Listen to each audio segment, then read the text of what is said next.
Y en Londres principalmente se empiezan a construir lugares físicos para desempeñar esta actividad teatral. Entonces ahora es el espectador el que acude a un lugar específico y no es la compañía la que se mueve. Y eso genera la posibilidad de desarrollar una actividad económica fructífera, ¿no? Que en el fondo una misma compañía puede utilizar distintos lugares físicos, distintos cómo se desarrolla hoy en día. ¿Ya? Incluso hay personas acaudaladas que financian estas compañías y se convierte en una especie de negocio.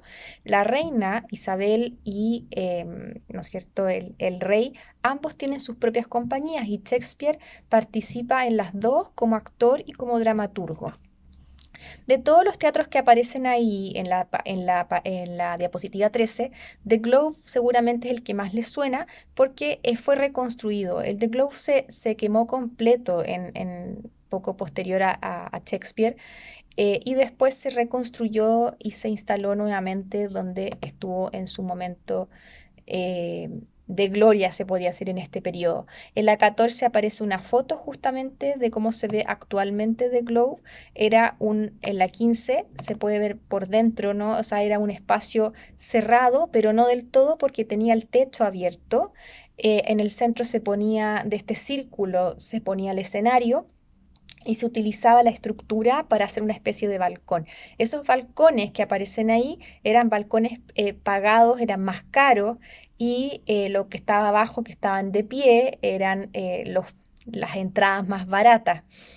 Y como se fijan, al ser un espacio abierto, era una actividad de verano para los ingleses, para los londinenses.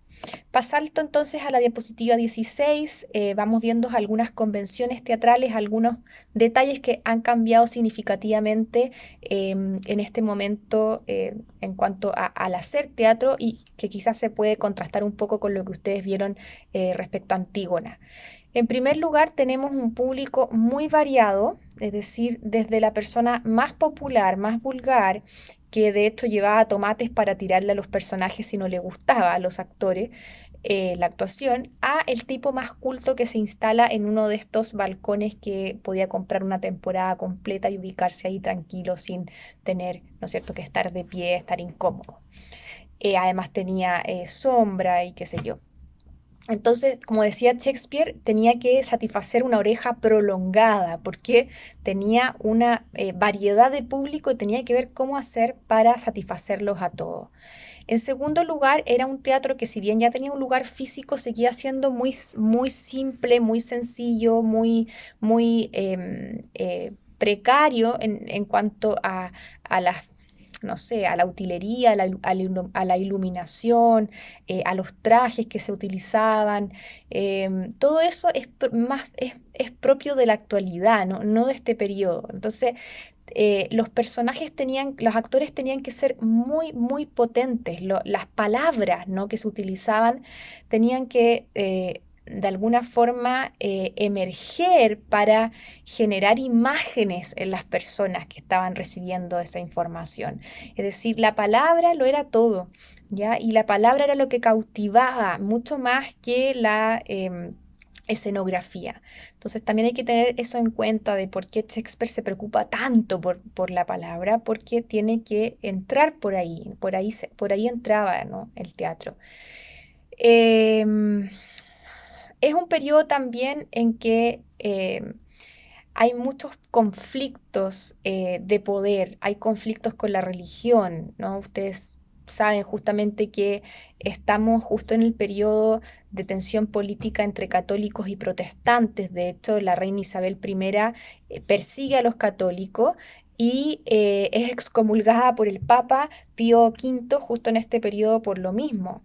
Es amenazada por las potencias católicas de Europa, del resto de Europa. Hay una guerra civil en Inglaterra, se producen asesinatos, masacres, en el fondo traiciones, y es un periodo en el cual un argumento como el de Hamlet puede calzar muy bien, puede ser muy bien entendido, ¿no? Porque son cosas que están sucediendo. Es un periodo muy violento, es un periodo justamente en donde estas cosas son candentes y por tanto si bien Hamlet transcurre supuestamente en un periodo medieval, puede calzar muy bien con el sentir de esa población. Un elemento importante también es que la autoría, ¿no? Es decir, el hecho de que Shakespeare haya escrito solo todas estas obras es una cuestión que se sigue discutiendo, porque al pertenecer a una compañía podía tener redactores, podía tener ayudantes, podía hacer una especie como de trabajo en equipo que solo se le reconoce a Shakespeare. No nos vamos a meter en ese tema, pero también puede ser posible para tenerlo en cuenta. Recuerden que los actores solo podían ser varones, por lo tanto, Ofelia fue representada por un hombre, ¿no? Es decir, en esta época las mujeres no podían actuar, no podían aparecer en espacios públicos de esta manera. Entonces también había que pensar en construir personajes femeninos que pudieran ser interpretados por hombres, ¿no? Por varones, que era el caso.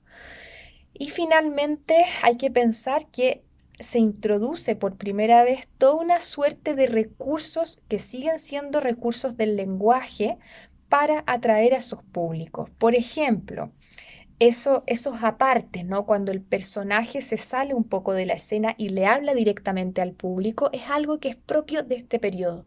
Se empieza a insertar en este periodo. No sé, detiene la escena y le pregunta al público, ¿lo mato o no lo mato? ¿Ah? ¿Le pego o no le pego? Y el público responde sí, ¿no? Entonces esa interacción con el público es propia también de este teatro. No de Shakespeare, ¿no? De este teatro en general isabelino de este periodo. Y finalmente es una época en la cual las creencias sobre el más allá, lo escatológico, lo sobrenatural, las brujas, etcétera, está siendo también un tema muy, muy preciado o muy, ¿no es cierto?, atractivo para la gente. Por lo tanto, seguramente Shakespeare lo introduce un poco pensando en que eso iba a prender, ¿no? Que eso iba a atraer.